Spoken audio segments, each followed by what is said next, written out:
Welcome back. It's the Burning Platform. So earlier in the last hour, I did say today is the 22nd of June and that it's an important date. Remember it. The reason it is such an important date is because exactly a year ago today, the final report of the Zondo Commission, what was it? Version 6, I think. Report number 6 came out of his 6-part report. And 365 days later, we have zero convictions around any of the people that were named. And I just wanted to give you some numbers before we bring on site our guest today, very special guest. So Zondo Commission, 400 days, over 300 witnesses, 75,099 pages of evidence was transcribed, and the final report eventually printed out was 8,665,530 pages for public hearing purposes. And this I found in Zondo at your fingertips. Paul Holden is our guest today. He was one of the people that testified, and he has spent the last 15 years of his life exposing grand corruption. He is the author of 5 best-selling books on South African and global politics and corruption, and he's the director of investigations at Shadow World. Welcome to the show, Paul Holden. And our second guest that is joining us for this fascinating conversation is a very dear friend of mine who is a journalist and for many years has been on our screens, on our radio, talking about everything and anything. He said to me when I phoned him to say, will he come on? He said, the reason I started my podcast is because I'm tired of talking about all of the serious stuff. And I said, well, the Burning Platform is a little bit different. Rams Mabote is a broadcaster and a podcaster. He's a reputational specialist. And because he's an Orlando Pirates disciple, well done. I see you are wearing the uniform, Baba. Welcome to the show. Thank you, Phumi. You woke me up. Thank you for waking me up. So you are a Sowetan like me. Have you got power today? What's that? Paul, welcome to the show. I'm Thanks for so having me. excited to be chatting with you. Congratulations on your new book.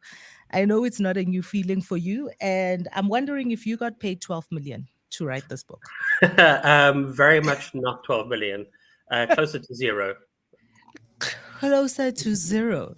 Very fascinating book that you have written here, and I absolutely enjoyed it. I spent the whole day yesterday reading this book because, unlike a lot of people, I did read a lot of the Zondo reports, a lot, because I was very, very fascinated with it. And I wanted to chat with you about some of the decisions that you made in writing this book. I love the piece about Duduzane and how you kind of pull out the timeline, which is not what's in the report at all.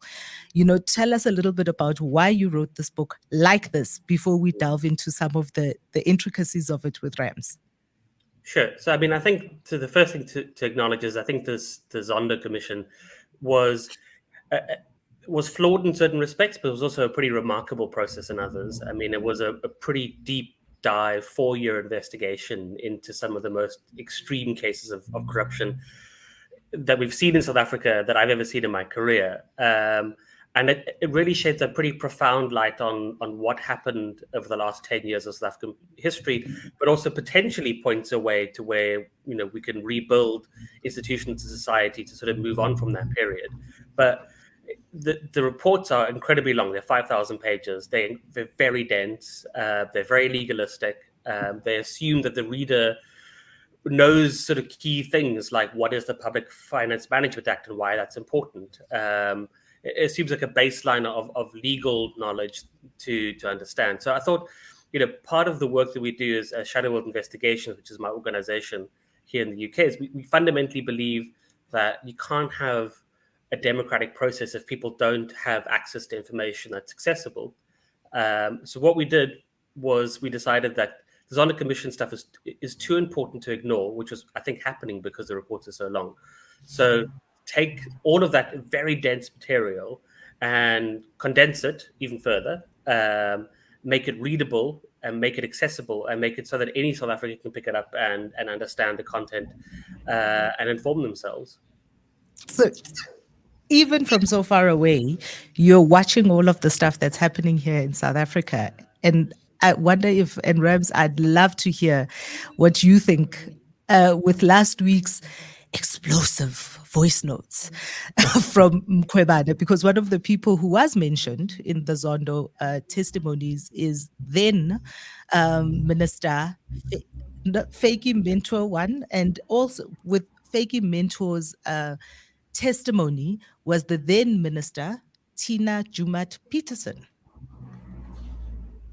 So Rams last week, she's since passed away, and condolences to her family. But last week was quite an exciting time talking about Miss Tina Jumat Peterson. Before that, Paul, congratulations, by the way, and hello to you. Thank you. Please raise the copy of the book again, Phumi. And Paul says this is condensed. Can you look at the size of this book? So imagine how huge that report is if this book is the condensed version of what we have been given. I worry that people don't read 30-page books. I don't know if they're going to read Paul's book, let alone the whole report by Chief Justice Zondo. But it's very important, right? We need to know these things. I was an addict.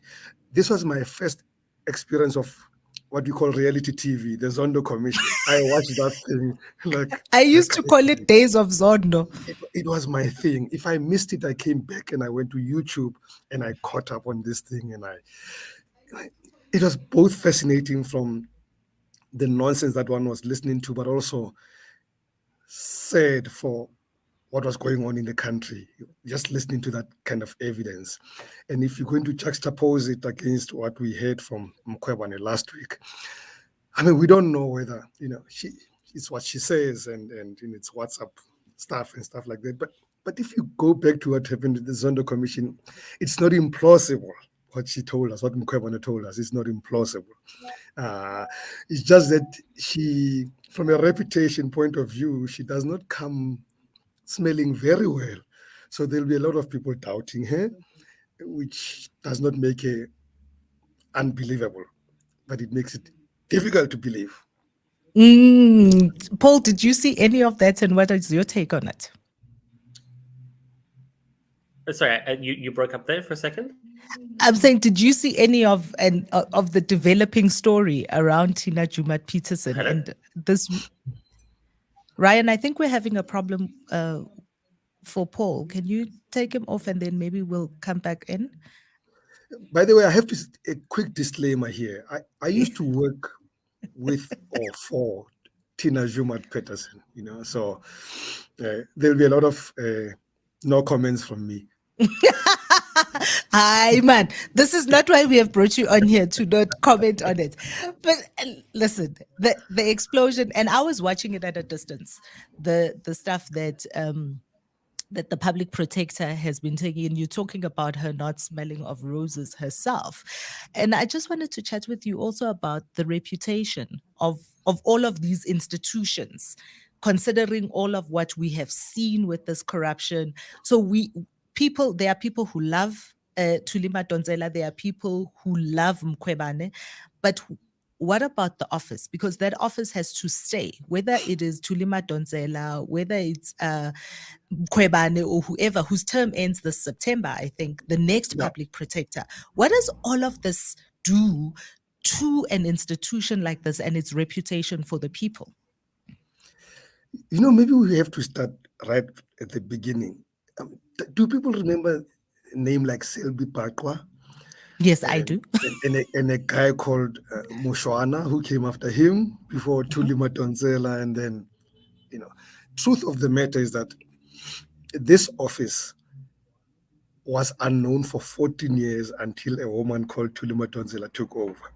And there were two public protectors before her. We did not know them. There was no reputation of this office. I don't remember much. In fact, the only story of Selby Parkwall that I got to remember was on his departure. There were stories about him abusing his wife. I mean, I don't know whether it was proved in court or anything else. And Mushwana fluffed up the only investigation that he handled that he did badly on. So Thuli gave this office some face, gave it some respectability, said that it happened on the back of a political fight inside the ANC. So she then got caught up in the factional issues of the ANC. Her successor then comes in. It looks like it from where I sit, with the baggage of that factional fight of the ANC, sitting on the other side of the fence. And for some reason, then people presume it means Thuli was sitting on the other side.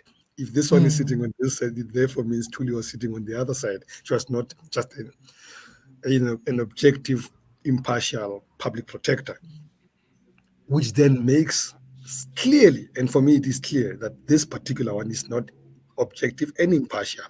She has taken a stance, right? So it has for me then messed up the office. The office for a while was unknown. Then it got to be known gloriously because of this one woman. Something just happened there. We can still hear you. And see me. Yes. Wow. Okay. Yeah. So, so now we're sitting in a space where this has become a political office. It has lost the essence of what it is, and that is so sad. It will take a lot of time to clean up the image of the office of the public protector. Paul, the Office of the Public Protector is quite a big part of how the Zondo Commission was formed, and also the public, as it were, because you do talk about the 3 individuals who put in complaints to the Public Protector's office. Do you want to tell us a little bit about that background? Because one of my favorites is the fact that one of the key players that has brought us all the way to the State of Capture report, as well as the Zondo Commission, was a Catholic priest. I mean, I think that the fundamental to the whole Zondo Commission was Thuli Matantella's report into the Gupta family. And I think what she showed was, for the first time, we had a public protector who actually sought to protect the public. I mean, we've had a very horrible and distressing run of public protectors who haven't done their job up until her. And suddenly we had this person who showed the incredible power of this office to do its job. If you actually applied your mind and pursued investigations fully and fairly, what you could uncover. And I mean, the results of her investigation was, a pretty damning report on the extent to which the Guptas had captured South Africa. And her recommendation was, you have to appoint a commission of inquiry to look into this. And then obviously there's a lot of litigation about whether there was binding or not, and it was established that it was binding. The key caveat, I think, there was that she said, Jacob Zuma is implicated here, so he can't appoint the judge who heads that commission of inquiry, which is probably one of the greatest godsends in South African political history of the last 10 years, because when Jacob Zuma did appoint judges to head commissions of inquiry, he appointed judges like Judge Sariti, who did the whitewashings in the arms deal investigation that I tried to assist as well. So when that decision was made and it was upheld, it fell to the Chief Justice at the time to appoint the head of the Commission of Inquiry, and he chose Raymond Zondo. And it's sort of these, I always think it's this bizarre political accidents you have in South Africa that you don't expect. Like suddenly there's this political accident where you have Thuli Matantela in this role, who suddenly does her job in ways that nobody else has done before, but also you have Chief Justice Mogoeng, when he came in, there was like this real assumption that he was going to be this Zuma lackey. Everybody was terrified of what he was going to do. And suddenly he comes into his role and he's like, I'm not going to do what Zuma tells me to do. I'm going to be independent. And it's just this crazy historical accident. We had 2 people in these roles who suddenly decided to do their job. And that led to the Zondo Commission of Inquiry. Well, and one of the chapters, you spend a lot of time, you spend an entire chapter dedicated to the president, the current president, Mr. Cyril Ramaphosa, in his capacity and role as the president of the country, but also as the deputy president of the country and of the ANC. And this week, the report that came in about the courts upholding the DA's challenge to get the ANC to give record and of all their cadre deployment. We talked about this a couple of years ago on the show as well. Because who was the head of cadre deployment in the ANC? Surprise, surprise. It is our president. And one of the things that I love that you write about here is because Cyril Ramaphosa has convinced the whole country that he was politically besieged in his time as deputy president to Jacob Zuma, and he could have done one of two things. He could have either stayed inside the party and tried to fight corruption from inside the party, or he could stay inside the party and bide his time and be quiet and not say anything up until such time that he has enough power to say anything. But we've also watched him now for almost 5 years as the president of the country carry on doing exactly that, absolutely nothing. Do you want to tell us a little bit about his role testifying, and then also his role in, the corruption that we have in this country?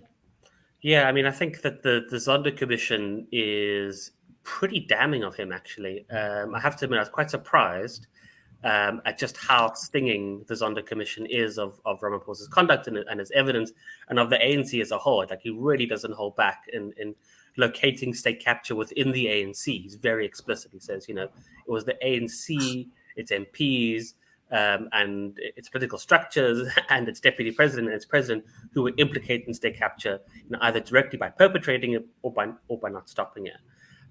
So I was quite shocked by how intense the criticism is. And he says, very clearly that Ramaphosa's excuse for not doing anything just doesn't wash. It doesn't hold water. But he clearly had so much more power than he expressed, that he had the moral duty to stand up and fight the capture, which he didn't do. I'd be very interested to hear, what happens in that court case, because one of the things that I thought was very disturbing in the Zondo Commission evidence, and I talk about it in the book quite a bit, is that when Ramaphosa appeared and he had to speak about the deployment committee, of which he was the chair for a very long period of time. So he was the chair during the period in which people like Brian Molefe and Anoj Singh were being sent to ESCOM. So he would have. There was also a time when he was the only person in that committee. Exactly. Now, the thing that they say is that the deployment committee, the minutes of the deployment committee between, I think it's 2014 and 2019. 2014. Yeah. Are missing. That nobody has a copy of them. They've disappeared. So I don't know what's going to happen in the DA case, because I don't know if they're just going to come back and say, well, you've won the right to see them, but now you can't actually see them because they don't exist. Rams, you take these things on, as you say, grab them by the horns, Rams by the horns. What's your view? I'm shocked by how you guys are shocked by this. Like, throughout the commission, and I think people felt so sorry for President Cyril Ramaphosa that he was caught up in this thing, and I kept on thinking, are you guys crazy? We don't have a Zuma problem. We have an ANC problem. This is a matter of the ANC. He was sitting in there. And by the way, it's the same. When Zuma was deputy president to Mbeki, he kept quiet. Well, he promised us that he'll tell us all, and came out with a non-book a few years later. But fact of the matter, the book is coming. The day is coming. Yeah, I'm not going to wait too long. I'm gray already. I think that what we should disabuse ourselves of is this notion of great individuals that we're trying to do good in this glorious movement. That glorious movement is gone, and our problem is the glorious movement. The Zondo Commission is about the ANC. It was not about Zuma to me. He was the face of it. But the ANC has a problem. Cyril led the business of government. He led a deployment committee. And in fairness to him, by the way, this thing of deployment committee, he may lead it, but it's actually a complex process. It's a whole lot of people playing a role there, including when he hires his own cabinet. It's not just him sitting alone and deciding who sits there. It's a difficult thing. So the problem is ANC. It's not Cyril. It's not Zuma. We have an ANC problem in the country. Let's live with it. Let's just accept it, and we're gonna have to deal with it from an ANC point of view, not individuals' point of view. Well, one of the things that Paul, you also talk about in the book is the role of parliamentary oversight Mm. and its failing, which was also in the Zondo Commission, one of the things that Zondo was quite scathing about. Just the role, because we have got a parliament that's proportionally representative, which means all parties who get a particular threshold of voters have representation. They have representation in the portfolio committees. They have representation in the broader context of parliament. And Zondo was scathing about parliamentary oversight. Do you want to expand a little bit on that part? Sure. I mean, I think it's pretty clear that Parliament did basically nothing during the entire period of state capture. I would argue it did very little before that as well. I mean, my colleague, who I've been working with for a very long time, is Andrew Feinstein, who was an ANC MP, part of the sort of the original intake, post 94 intake. And he tells the terrifying story of how he tried to investigate the arms deal in Parliament. At that time, he was the head of SCOPA, the Standing Committee of Public Accounts, which up until that point, up until 1999, had been a bipartisan committee. They tried to do as best as they could, apply the law fairly, and hold everybody to account regardless of whether they were Winnie Mandela or anybody else. And then the arms deal completely changed that. So when he tried to investigate it, he was effectively kicked out of the party and effectively chased out of the country as well. And there was a very clear message that came from down on high in the ANC, which is there's no such thing as a free vote anymore. We will whip you on every decision that takes place in Parliament. And it's at that point that parliamentary oversight effectively ended for sort of any major financial crimes. I mean, the crazy thing, there's a long section that Zondo talks about, which is like the Frolic letters, about when Cedric Frolic decided to eventually write to people and say to parliamentary committees and say, you better start investigating this stuff. But it was in 2017, 6 years after the first stories are coming out. This is the first time they bothered to investigate. And even then, there's only one committee that actually bothers to try and look into things. The other three committees barely don't do anything. There's two committees where they don't even convene. And there's one committee where it seems like the committee chair didn't even share his letter with the other committee members. So even at that moment where it became politically appropriate or politically possible for them to do so because of the shifting dynamics in the ANC, even then it failed. I mean, I think one of the other really disturbing things that came out of the Zondo Commission report, and Zondo sort of circles around it quite a lot, is the State Security Agency and how unaccountable it is. And I was really, I've been working in this field for a long time, and I knew the State Security Agency was pretty much out of control. I didn't quite realize how poor the parliamentary oversight was. Just not even meeting the Parliamentary Oversight Committee to discuss intelligence issues. I mean, there was this one example in the book which I couldn't get over, this idea that when they created the State Security Agency, it was illegal for years because the president just promulgated it. He didn't have the power to just create something out of the blue. It had to be created by Parliament. And it took, I think it was 8 years for the Parliamentary Oversight Committee to actually acknowledge that, yes, the State Security Agency existed illegally outside of the law for a couple of years. I mean, it was a pretty astonishing display of just like craven party political loyalty. And Zondo is, he's pretty damning of it. Well, and we see it, right, Rams? The numbers obviously are overwhelmingly in favor of the ANC right now. So my question is, as we watch the shambles, the omni-shambles essentially of coalitions across the regions, because we've got that after the local general elections, and by all indications, that is where we're going in the next election, is there's going to be a much smaller window that the ANC has in terms of the new parties, in terms of the DA and possibly even the EFF growing their share within that parliament and the representation. Do you foresee that the parliamentary oversight will get better? Will they get better at doing their job if there's more diversity in terms of who's represented? I still get shocked at how people don't realize this notion of a parliamentary oversight is an oxymoron, and the emphasis is on the moron part. You see, we have this situation where we don't elect public representatives. We elect parties who then appoint public representatives Do you expect these guys who get appointed by the deployment committee to question the party that gives them jobs, that pay them, what, 100,000 rand a month or something like that? Never.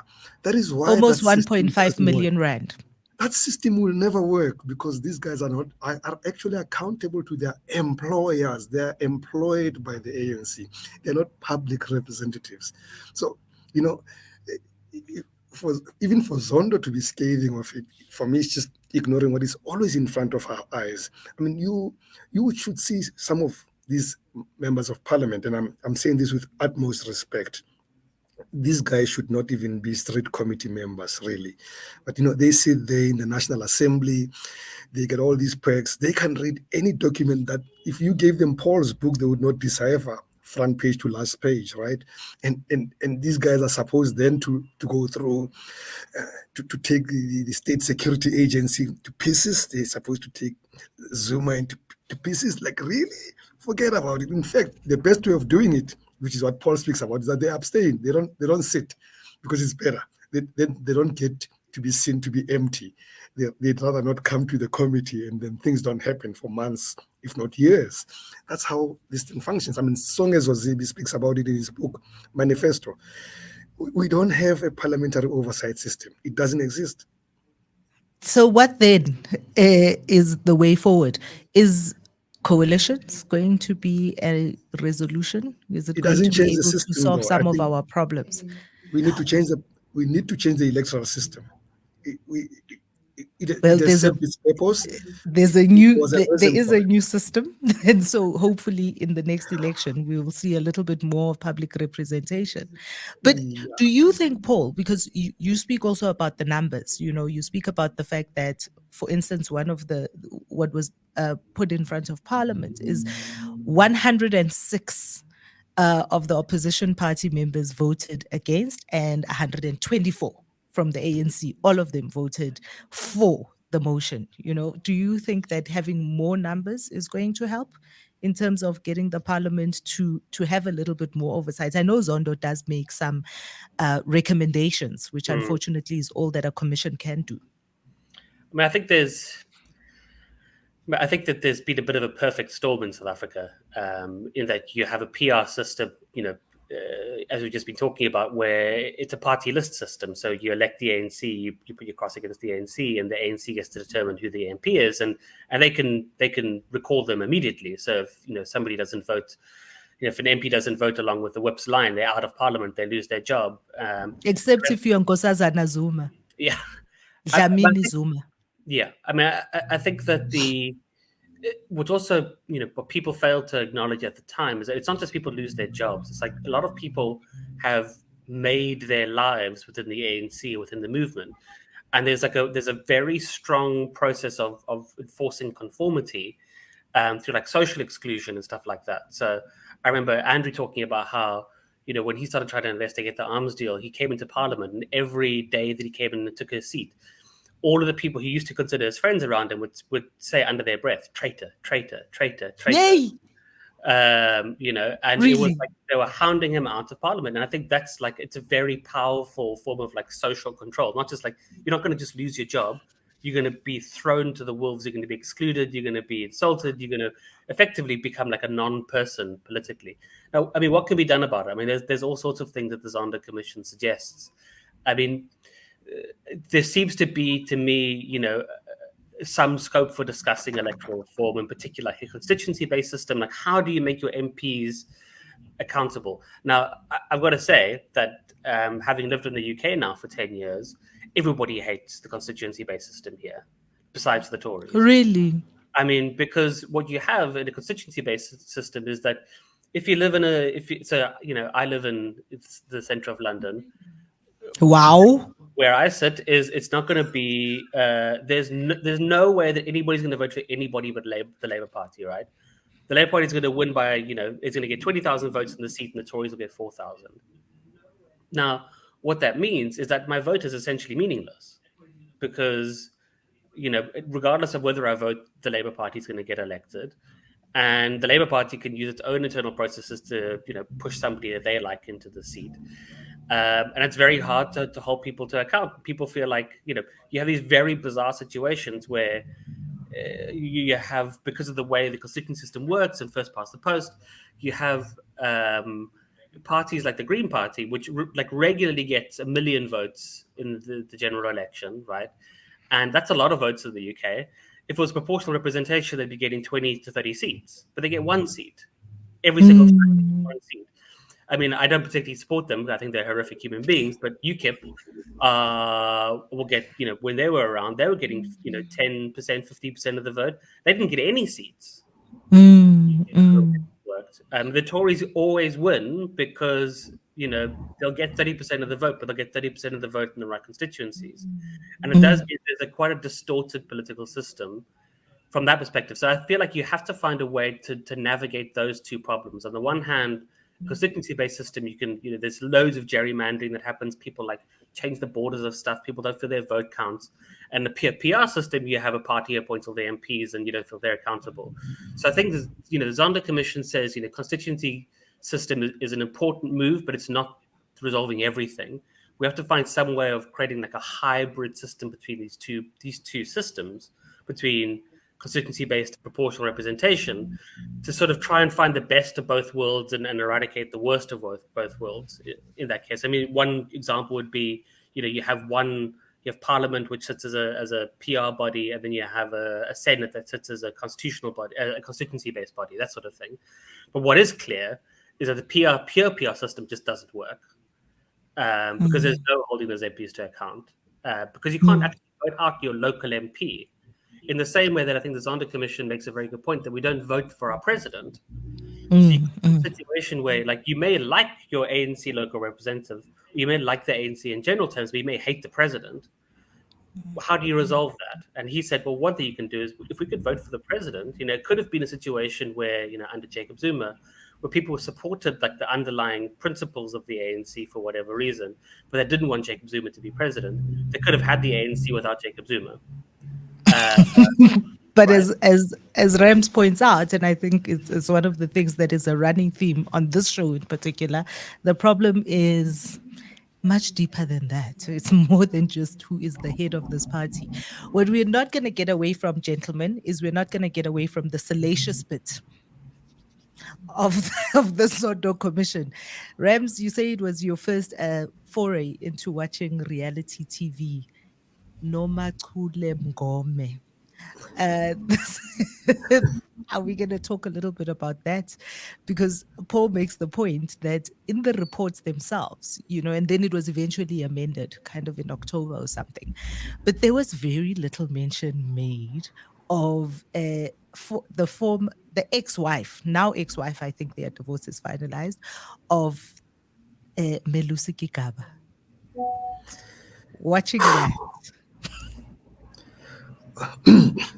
Look, it was entertaining.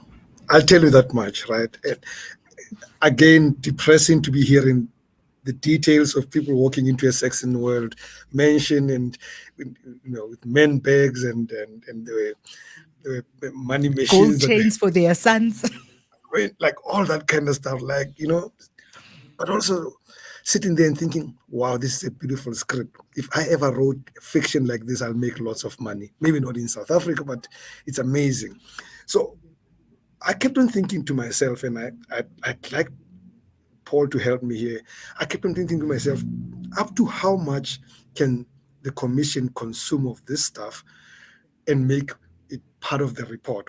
What is going to be important and unimportant in this report? What is going to be critical and not critical? I mean, so many people had so many things to say about the Guptas. What do you put in? What do you leave out? The salacious stuff, very exciting for people like me who are watching this from a sarcastic point of view. But is it important from a political point of view and from the point of view of where we're trying to go as a truth-telling and fact-finding, which is what commissions are about? Exactly, but you see, and Noma Kule sits on that stand, and it's also a chance for her to do Instagram moments, right? For her, it's not just about the good of the country. It's about now it's my moment. Now I'm gonna have a few likes by the time I'm done with this moment. And she did have, I must say, I was one of those who pressed like. Yeah, I mean, I think that this is the sort of the nitty gritty of what a judge has to do, right? I mean, especially when you're dealing with like a criminal court or a magistrate's court, and you're dealing with the criminal procedures, is assessing a witness. And there's very few witnesses who appear who are implicated in the story where they've also benefited potentially from the state capture, where it's not going to be a complicated thing to sift through what they're telling that's sort of self-serving and what isn't. I mean, in the end, the report doesn't discuss things like sex tapes and whatever. What it does do is try to focus on things that it could try and corroborate of her evidence, right? Where her evidence spoke to other examples of state capture they'd heard from other people. And the commission's clear that in certain cases she made claims that just didn't stand up. So she talked about getting this car, I think it was a white BMW that she's supposed to be given, and the commissioner's like, this car doesn't exist. We've never found it. We could find no record of the car existing. But there's other things where she talks about the experience of going into the Maximal car and seeing the bags and whatever, which is corroborated by other people. There's other witnesses who said, exactly, saying this is what happens in this compound, and there's the drivers from Malusi Gagaba who are also saying the same things as well. So what actually ends up happening is that when that report came out in October, so nobody paid any attention because the Malusi Gagaba report is sort of added on very much at the end. I think they technically have to get some sort of presidential proclamation to be allowed to make it available at such a late stage, and they added to like a new edition. When I was writing the book, I didn't even realize it was out to begin with. Listen, I think the country as a whole, and particularly journalists, and Rams, you'd be able to tell us a little bit more about this, is suffering from PTSD. I feel like we were collectively defiled by videos of members. It was a horrific experience. Even watching Noma in that moment was quite. I think we have PTSD, as all of us, and possibly we blocked it out of our consciousness. That's why a lot of people didn't pay attention to that amendment when it came out. For me, and I'm really looking forward to actual results out of the Zondo Commission. And I know it's difficult, right? He makes recommendations, the NPA has to then charge people, and they have to be, something has to happen. But when you look at it from where I sit, you tend to think, was this just an exercise to air dirty linen and then we walk away from it? And in a way, in my cynical way, I think what the Zondo Commission did was to settle scores between different factions of the ANC. From where I sit as a normal, ordinary citizen, I ask myself, why did I have to go through these 4 years? I'm suffering PTSD. I'm like, did I have to suffer and I don't see any results from this? Speaking of results, when we started, I spoke about the fact that there have been 0 prosecutions as a result. 365 days later, we're watching the Estina and Ace Magashule court case fall apart, essentially. And I think that the one thing that is a result, and I don't know if you guys remember, what's her first name? Kwinana.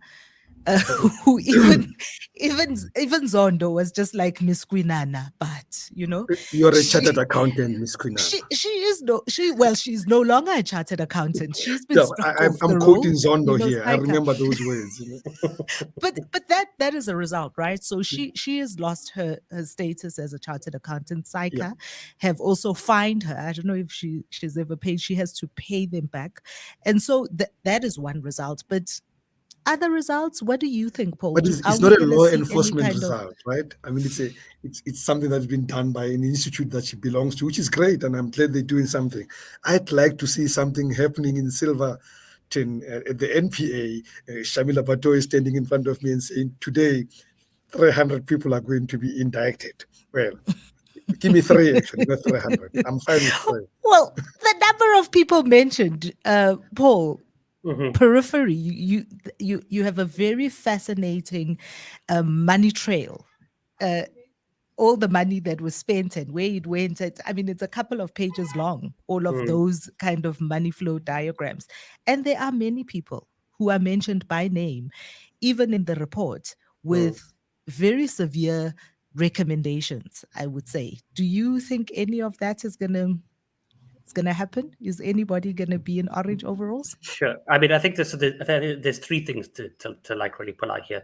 The one is like the usefulness of the commission and hearing dirty laundry. I mean, what I will say is, like, on the one hand, we can joke about it. We can say, oh, we heard salacious stuff, but this process of like actually having public officials coming and having to explain themselves in front of a judge in a process there's evidence and we can all watch it and it's on YouTube and it's being streamed live. I can tell you that doesn't happen anywhere else in the world. Like it just does not happen that you have a process like this. This was like a process of like radical transparency that I could never imagine. It would never happen in a million years. You'd have a similar process in the UK. It just would not. It would not be allowed to have. It's not even politically conceivable that you'd have the prime minister, the sitting prime minister, coming in front of a judge and being told off. It's just not going to happen, right? So I think there's a value in I that. will. Boris Johnson is, I think Boris Johnson sitting there right now this week, all of that's all Sure, of but what is unfolding he's with not him. sitting before a judge. He's not sitting before there's a committee investigation into him, but there's no 4-year investigation into how they spent 38 billion pounds on COVID PPE, which went to all of their friends, and there were VIP lines and massive corruption. He's done because he had a party. He's not done because he oversaw the government spending the GDP of South Africa, literally the GDP of South Africa, in 6 months on PPE that wasn't delivered, right? And it's just like the most egregious, insane corruption you can possibly imagine happening within the COVID process, all going to like their donors, and it's incredibly obvious to anybody who's paying the most marginal attention. This was a massively corrupt moment. Nobody's being investigated for that. Nobody's going before a judge saying, "Why on earth are you getting WhatsApps from your friend who's just started a PPE company, and why is he getting £500 million in contracts?" Right? Like there's a very different level of like transparency and accountability that I've experienced here in the UK. So that's the first thing. The second thing is that there have been some results, right? So I think we tend to ignore the fact that there's been AFU applications, there's SIU stuff that succeeded, and the state has clawed back way more money than was ever spent on the Zondo Commission through that process, right? So, and I've been involved in a couple of those cases because my evidence has been submitted under affidavit. One of the key examples is Optimum Coal Mine and the coal terminal, which together is probably worth about 10 billion rand, right? That's been frozen, that's being seized back. That was just about to be given to a guy who had helped the Guptas move their money around the world, right? That's a serious achievement to get that stuff back. I should also say that, since the Zondo Commission, we've been doing a lot of work overseas. And on the basis of the Zondo Commission's findings, we've now convinced the Office of the Prosecutor in Frankfurt to open a criminal investigation into T-Systems. Wow. Right? So there are things happening. Now, that's not to say that I think this is all fine and that I think the New Lake case is a disaster. I mean, the MPA not being able to pursue that particular case is incredibly disturbing. I mean, from what we understand, they went to court and they weren't prepared to argue for the inclusion of the Gupta leaks. This is 7 years after the Gupta leaks first came out, 6 years after the Gupta leaks first came out. Like, how are you not ready to lead one witness at that point about why the Gupta leaks should be admitted? So there's serious, there's serious concerns about whether we're going to see people in jail. I mean, there's just so many people. There's hundreds of people implicated in the state capture. Just, in my money laundering stuff alone, you're looking at a couple of hundred people who should be prosecuted. I mean, what I'm hoping is that New Lane was like a bloody nose. That the New Lane was like, oh, we can't just walk through this and expect a judge to be like, I think we all know they're guilty. You actually have to mount a case. And think about it. When was the last time you had a serious economic crime case brought in South Africa? It was 2005, or should be a shake, right? It's 8. You have people who have never prosecuted a case before like this. The MPA does not have prosecutors who've taken cases like this before. So they are like learning on their feet, and they have learned a serious lesson in New Lane. And what I'm hoping is that they're like, okay, now we've got to take things seriously. Now we've got to really get our ducks in a row. We can't do this again. And we move forward and we learn from it. I think the worst thing would be for us to be like, well, nothing's ever going to work again. It's just, we should just leave it. I think that would be the worst response. Rams, you wanted to say something? Well, look, I don't want to come across as saying nothing good came out of the commission. In fact, the most important thing for me is that we now know what happened. It's the first victory. When people complain it's a waste of money, I say we would not have known what was going on had the commission not happened. That's one. Two is that we now have a situation where I'm hoping there's a bit of caution out there where people know they can be looked at and they can be persecuted and prosecuted in public, which doesn't happen in the UK. I'm so happy to know that we are torchbearers in doing these things in the world. Great stuff for us.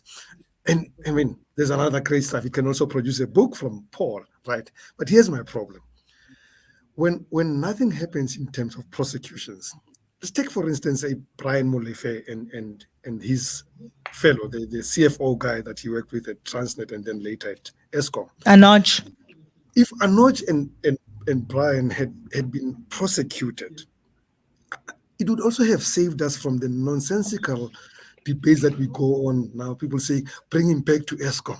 See, if we were dealing with him on the Transnet issues, we would then put him on ice and not keep him as this savior that we need to be talking about. He would then be seen, at least in the light of a potential criminal. He's so not. Brian and Matsela Koko. Now they're mentioned as these saviors that we need to bring back, electricity onto the grid because nothing is happening, and that bothers me. One of the things that Paul talks about in his book is also the framework of prosecutions, the laws, and how they work or should work in terms of some of the possible prosecutions that can happen. And one of the things I am always fascinated about with the American justice system is they will get you. They may not get you for that particular thing, but they always know how to formulate a case that puts you behind bars.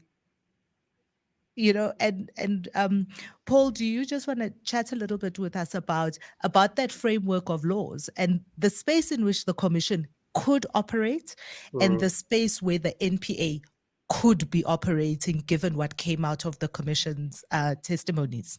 Sure. So, I think, it's important to acknowledge the distinction between a commission of inquiry and a court of law, which are actually very different things. A commission of inquiry, its entire job is to inquire, is to find information, to find facts, and tell the truth of what happened. That's what it's designed to do.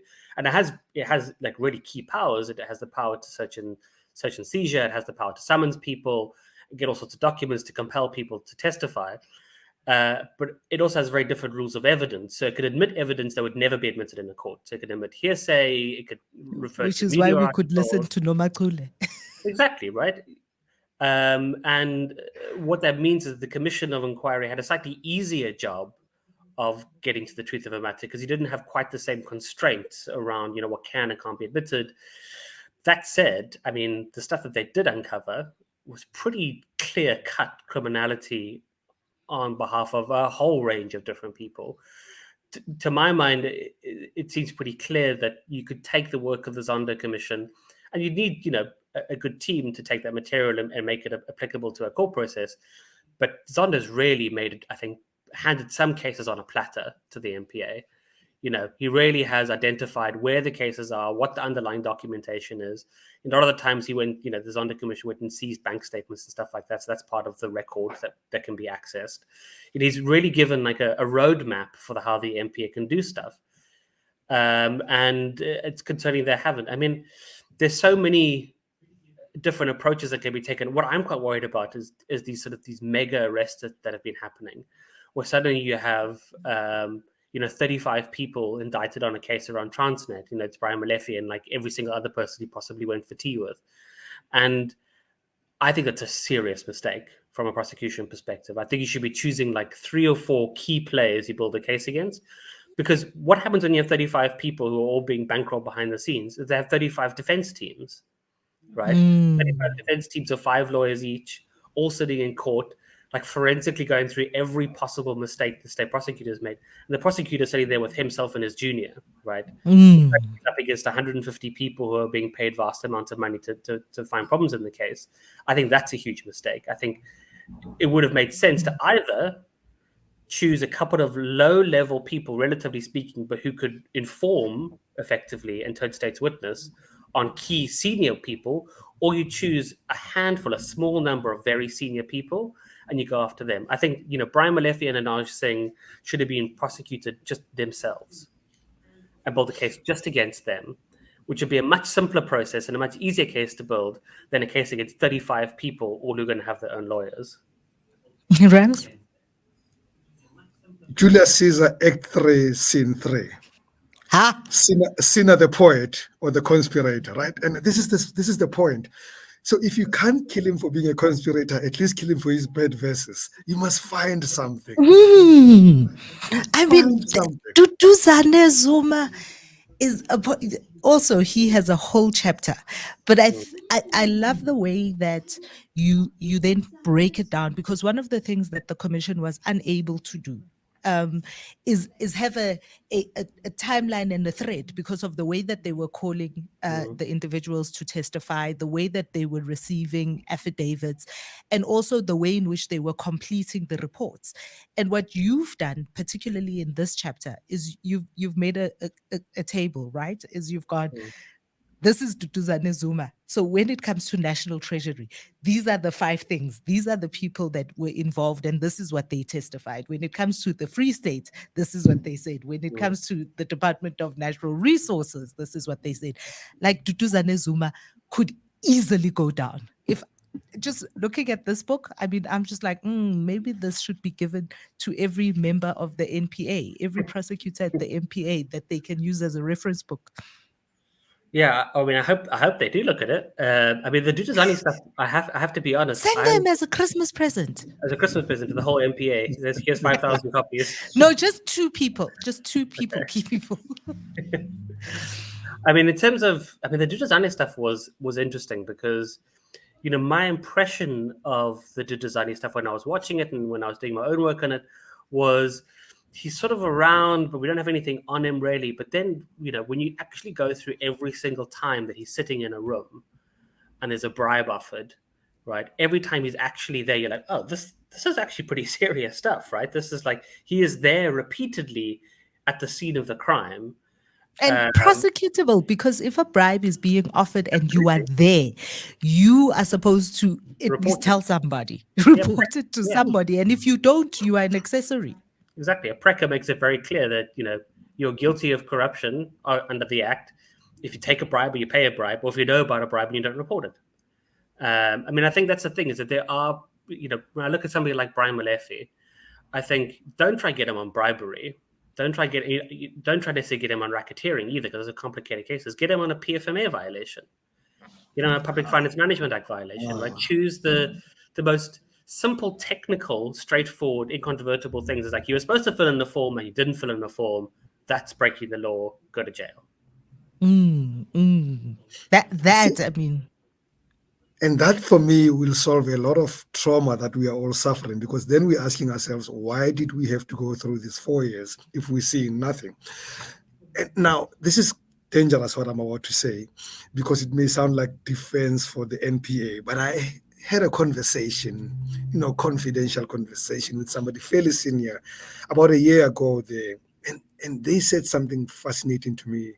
Say, one of the reasons, but there are 2 reasons why prosecutions are delayed. One is that the nine wasted years also destroyed the infrastructure. So great people left, good people were purged. That's the one part. The second part is that in the current crop that's remaining there now, please fasten your seatbelt.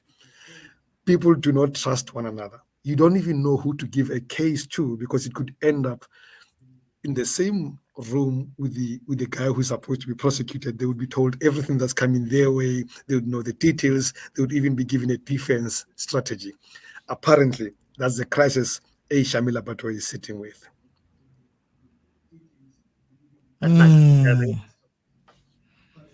Look, I think that the weapon of fear has definitely been a weapon that's been deployed across many different facets. And Paul was alluding to it earlier, just in terms of MPs too.